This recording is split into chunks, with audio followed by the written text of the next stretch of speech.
Presiden Prabowo Subianto memerintahkan Menteri Dalam Negeri Tito Karnavian untuk menindak tegas kepala daerah yang kabur saat bencana. Menurutnya, sikap pemimpin yang meninggalkan rakyat dalam keadaan bahaya tidak bisa ditoleransi sehingga layak untuk dipecat.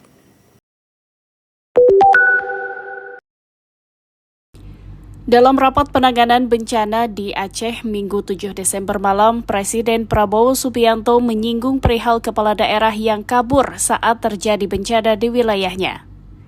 Presiden Prabowo memerintahkan Menteri Dalam Negeri Tito Karnavian menindaklanjuti masalah tersebut meski Presiden tak menyebut secara gamblang bupati yang dimaksud.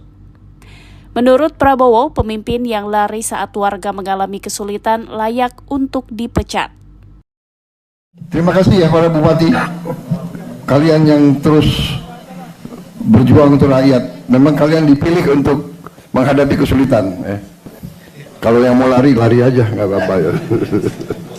Copot langsung. Mendagri bisa ya di prosesnya di bisa. Ya. Itu kalau tentara itu namanya desersi itu. Ya.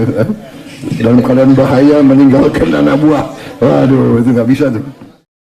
Terkait hal itu, sebelumnya Bupati Aceh Selatan Mirwan MS berangkat umroh bersama sang istri pada 2 Desember lalu, di tengah bencana yang melanda wilayah yang dipimpinnya. Menyikapi hal tersebut, Menteri Dalam Negeri mengirimkan tim Inspektorat Jenderal Kemendagri ke Aceh untuk memeriksa Mirwan sebagai bagian dari penegakan disiplin dan etika kepala daerah. Dewan Pimpinan Pusat DPP Partai Gerindra juga telah memberhentikan Mirwan sebagai Ketua Dewan Pimpinan Cabang DPC Gerindra Aceh Selatan. Tim Kantor Berita Antara mewartakan.